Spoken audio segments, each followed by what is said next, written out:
dossier peut affaire pasteur Jean-Paul Mayata. Pasteur à Congo la famille et comme kosala ka pasipe mawa. Basala nzambe surtout ya Congo et comme kosala sao mo ya makasi. Donc tolo ba déjà somo bande konanga babilo mosusu photo ye ba iza somo.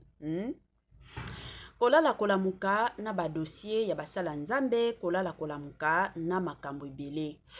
Congo na biso tellement ba église eza ebele, basala nzambe pe baza ebele. Na Congo tokomaka na quartier Kingandi omona ba église ata 100. Na commune Kingandi omona ba église ata 200. Donc na Congo na biso j'ai comme l'impression eza mutu nyonso alingi azala pasteur.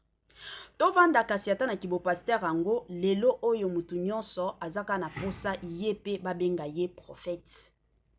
Batu nyonso lelo na Congo na biso bakomi koya kaka na prophétie.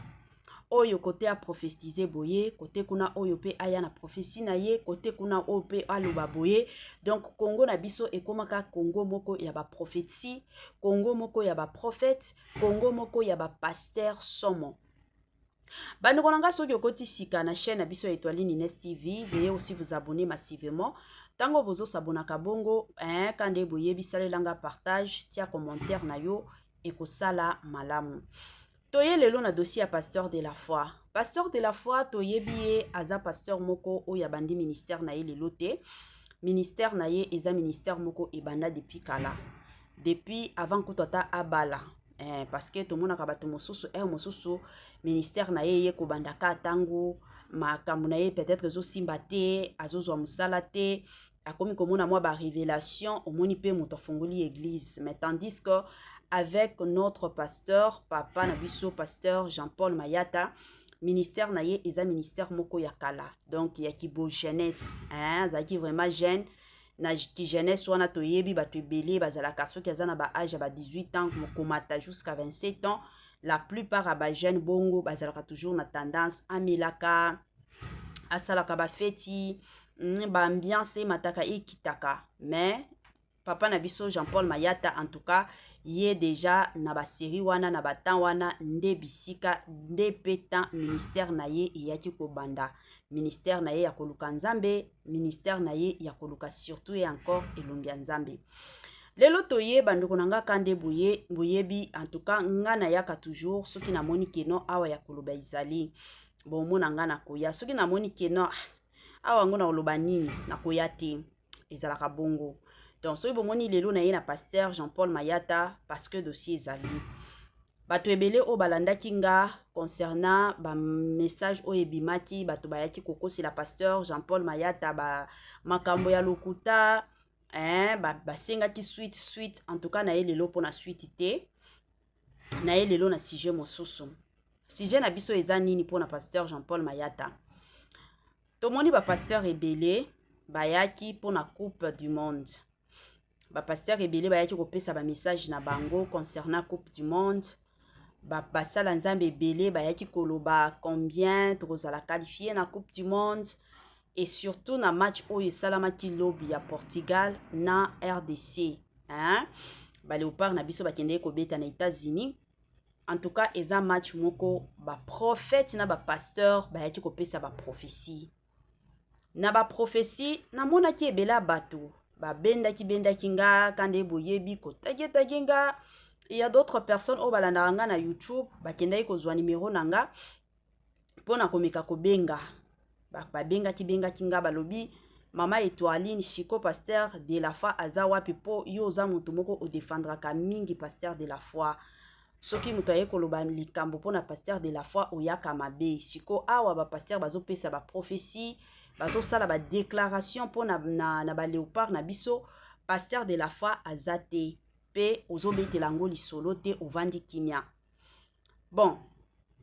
je ne sais pas. Na loba nini na minute oyo me na koloba. La famille bomoni na ndenge toza boye, surtout en ce qui concerne vie spirituelle, la vie spirituelle. En tout cas, mutu na mutu aza na ndenge o nzamba utilizaka ye. Na koki koloba bongo. Na koki kopesa exemple à Pasteur Dalo. Pasteur Dalo a sa propre façon de faire les choses. Pasteur Dalo, soki nzamba sali révélation ya message. ezala message etali président na biso ezala message ya nani alansaka message wana publiquement azalaka te ke non message oyo na bomba azalaka bongo te neti makambo ya changement ya constitution avant kutu ata makambo ya changement ya constitution ebanda korinye déjà toyokaki message papa na biso Dalo pasteur Dalo ayaki kopesa message ke président na biso ameka kokota na 3e mandat te nzamba boyi et du coup toyaki kolala kolamuka makambo ya changement ya constitution ebandaki soki toyeki kokende na pasteur Marcelo Tunasi aza pasteur moko pe asalaka makambo selon lui selon ndenge Saint-Esprit amemaka ye asalaka makambo te ke non soki azwi prophétie peut-être ya Congo prophétie wana il faut pe aya nango publiquement na on atikala komona te soki tokei epai ya bapasteur Mutombo totikala komona bamakambo ya bongo te neti nga natikala koyoka yango te soki toyei kokende na kote ya pasteur na biso de la foi pasteur de la foi ministère na ye mingi eza mpona koya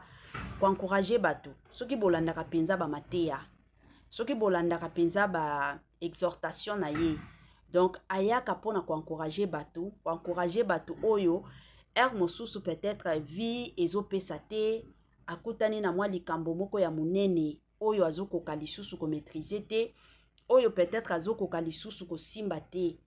pasteur de la foi na bamateya na ye na ndenge apriaka ayaka toujours mpona koya kosensibiliser bato ya bongo ke Dieu existe encore. Alors na ndenge ye amememanka na ndenge ye pasteur de la foi asalelaka makambo est-ce que c'est vraiment important aya na télévision banda koloba ke non na osala déclaration mpona baléopard bakende koganye to na ye na prophétie nzambe alobelinga ke baléopard bakozwa soki tokomi ke baléopard bazwi te boya kofingela biso pasteur ke pasteur alokuta apesaka baprophétie alokuta la famille na kolobango lisusu pasteur de la foi ti bomona ministère na ye ministère na ye ezalaki ministère oyo ye moko apona te eza ministère oyo nzambe apona ye boyebi ezalaka na différence ya bato oyo baye bango moko na bato oyo nzambe apona moto oyo nzambe apona ata soki akwei nzambe akotelemisa ye me bato oyo bamipona bango moko soki akwei cela veut dire que akokende kokutana na banganga pour que vie na ye makambo na ye changer tandis que bato neti bapasteur de la foi ce sont des pasteurs oyo asi akomprena ayebi ke ministère oyo eza yanga te eza ya nzambe soki nzambe lelo nakwei nakoyoka soni te me nakozongisela ye kaka lokumu epai na ye ezalaka bongo babilo mosusu fo toloba nga nalobaka toujours fo tolobaka botika pasteur de la foi muntu na muntu aza nakoloba te ke no pasteur oyo bayaki kobeta lisolo ya match bapesaki baprophétie parce que ya de ces pasteurs oyo bapesaki prophétie ya solo balobi biso nyonso ekozala un but partout esalemi il y a de ces pasteurs donc muntu na muntu aza na ndenge nzambe abengisa ye mutu na mutu aza na ndenge ministère na ye ezokende eza te ke non parce que mama Etoiline ayaka akotelaka na ye bato sala nzambe ayaka na ye alingaka barando te cela ne veut pas dire que parce que nga nalingaka barando te yo pe linga barando te sala na yo oyo moni ke Saint-Esprit azokamba yo na ndenge wana botika pasteur de la foi aza na bata wana te ke non akota nga depuis nalandaka bamateya na ye po moso tozalaka ka ovandi boye okomi koyoka bamateya oza na eloko ya kosala te natia ata de la foi na bandi kotala okomi kotala na yo bamateya nini makambo nyonso ezosalema na église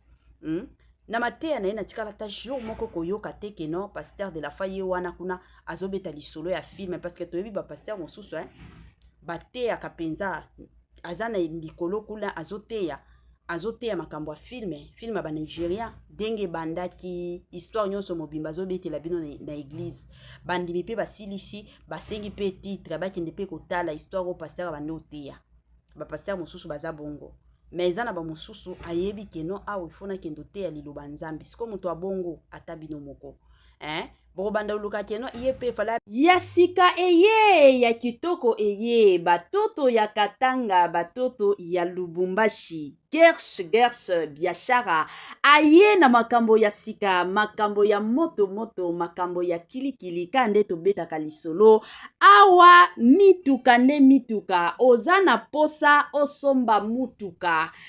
kande boyebi benga Gersh biashara bisika mituka ya kalite ya kitoko ba mituka oyo ezotambola na kitoko nyonso ezali kande na yebisaka bino toujours et encore ebele ya batu batekaka mituka ebele ya batu batekaka kalite te me muke kaka nde batekaka kalite chez Gershom biashara c'est la qualité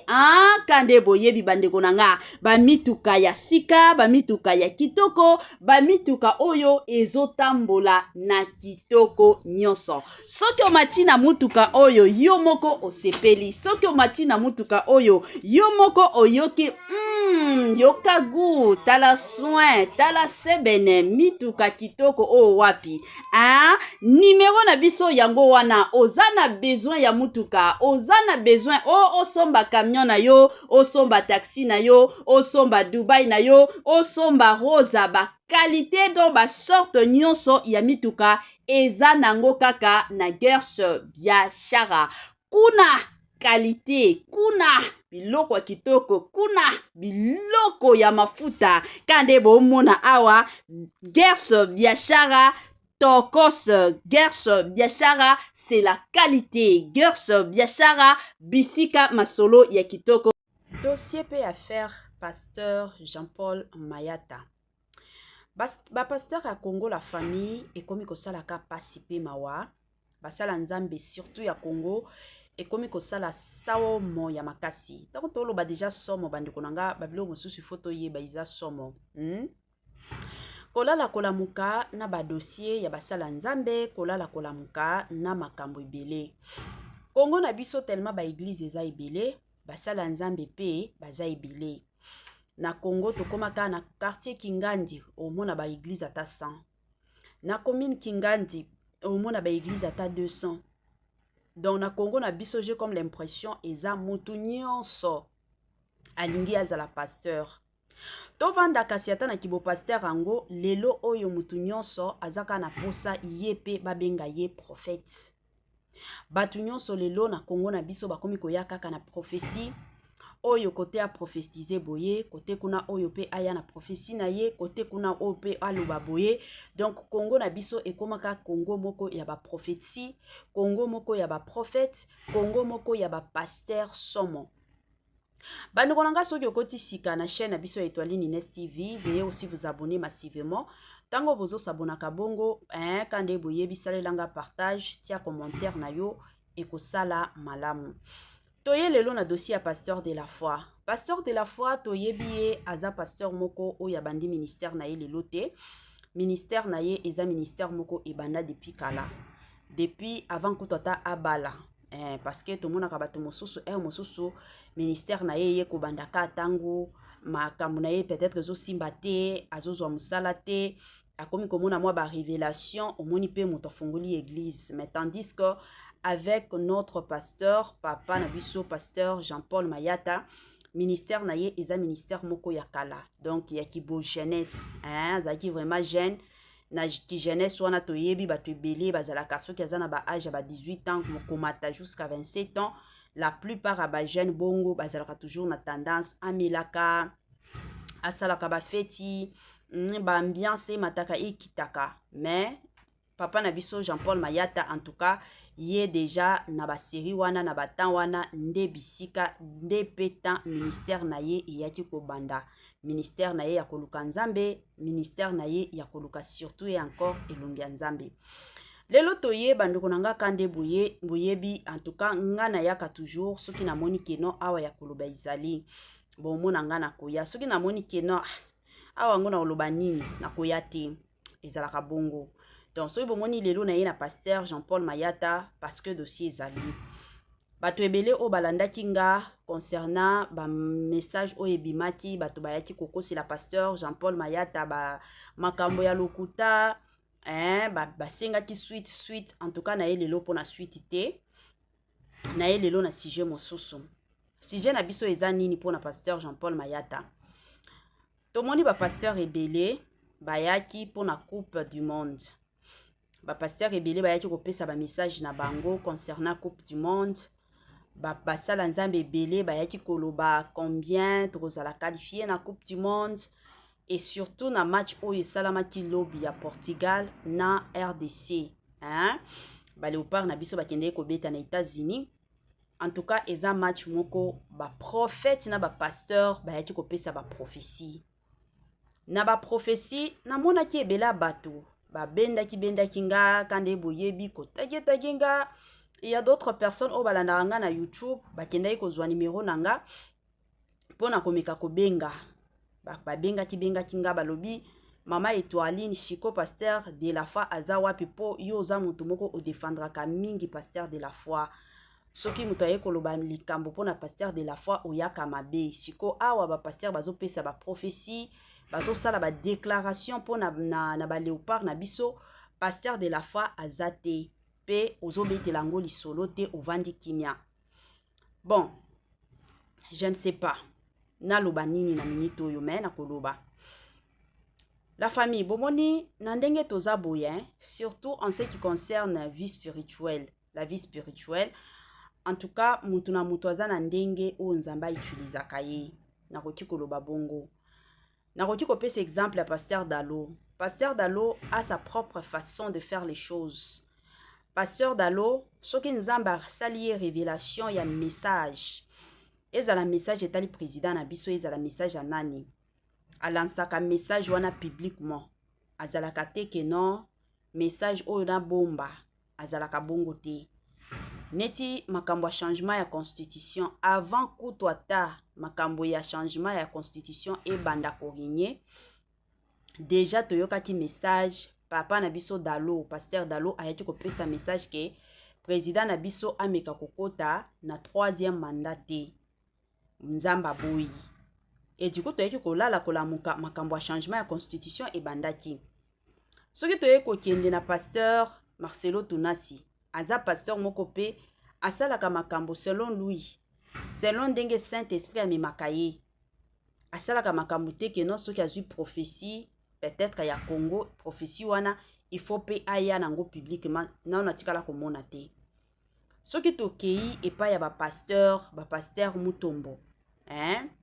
to tikala komona ba makambo bongo te. Neti nga na tikala koyoka ngo te. Soki toye kokende na côté ya pasteur na biso de la foi, pasteur de la foi, ministère na ye mingi eza pona koya ko encourager bato. Soki bolandaka penza ba mateya. Soki bolandaka penza ba exhortation na ye. Donc ayaka pona ko encourager bato oyo mosusu peut-être vie ezopesa te akutani na mwa likambo moko ya munene oyo azokoka lisusu ko maîtriser te oyo peut-être azokoka lisusu ko simba te. Pasteur de la foi na ba mateya na ye na ndenge apriaka ayaka toujours pona koya ko sensibiliser bato bongo que Dieu existe encore. Alors na ndenge ye amememanka na ndenge ye pasteur de la foi sali la kamakambo, est-ce que c'est vraiment important aya na ba télévision banda koloba ke non na osala déclaration pour na ba Léopard ba kende ko gagner to na ye na prophétie nzamba lobelinga ke ba Léopard ba kozwa siko to soki to komi ke ba Léopard ba zuite boya ko fingela biso pasteur ke pasteur a lokuta apesa ba prophétie a lokuta. La famille na kolobango lisusu pasteur de la foi ti bomona ministère na ye ministère na ye ezalaki ministère oyo ye moko apona te. Eza ministère o nzambe apona ye. Boyebi ezalaka na différence ya bato oyo baye bango moko na bato o nzamba apona. Moto o nzamba apona ata soki akwei nzambe akotelemisa ye. Me bato o bamipona bango moko soki akwei, cela veut dire akokende kokutana na banganga pour que vie na ye makambo na ye changer. Tandis que bato neti ba pasteur de la foi, ce sont des pasteurs oyo asi a comprena yebi ke ministère oyo eza yanga te eza ya nzambe. soki nzambe lelo nakwei nakoyoka soni te me nakozongisela ye kaka lokumu epa na ye ezalaka bongo. Babilo mosusu faut toloba nga nalobaka toujours faut tolobaka botika pasteur de la foi muntu na muntu aza nakoloba te ke no ba pasteur o bayaki kobeta lisolo ya match bapesaki ba prophétie parce qu'il y a de ces pasteurs o bapesaki prophétie ya solo balobi biso nyonso ekozala un but partout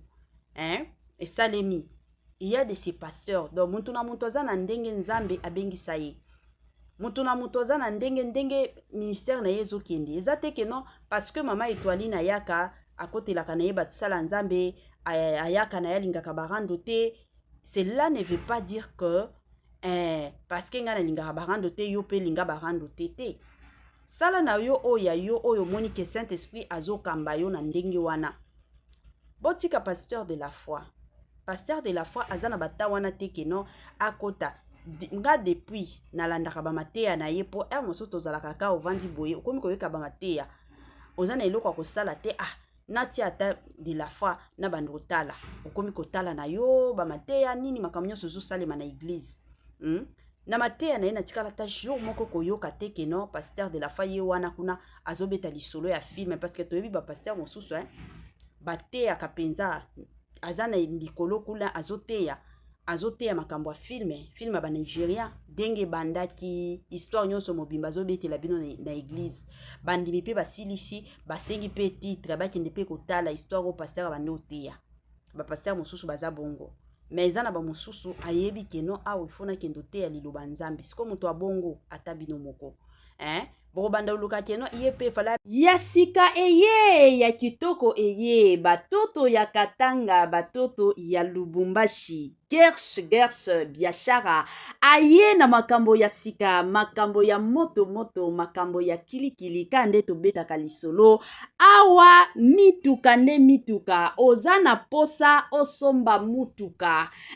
kande boyebi benga Gersh biashara bisika mituka ya kalite ya kitoko ba mituka oyo ezotambola na kitoko nyonso ezali kande na yebisaka bino toujours et encore ebele ya batu batekaka mituka ebele ya batu batekaka kalite te mais muke kaka ne batekaka kalite chez Gershom biashara c'est la qualité kande boyebi bandeko nanga bamituka ya sika bamituka ya kitoko bamituka oyo ezotambola na kitoko nyonso soki omati na mutuka oyo yo moko osepeli soki omati na mutuka oyo yo moko oyoki yoka gu tala soin tala sebene mituka kitoko o wapi numero na biso yango wana ozana besoin ya mutuka ozana besoin osomba camion na yo osomba taxi na yo osomba Dubai na yo osomba rosa ba qualité do ba sorte nyonso ya mituka eza nango kaka na Gersh biashara kuna qualité kuna biloko ya kitoko kuna biloko ya mafuta kande bomona awa Gersh biashara Tokos Gersh biashara c'est la qualité Gersh biashara bisika masolo ya kitoko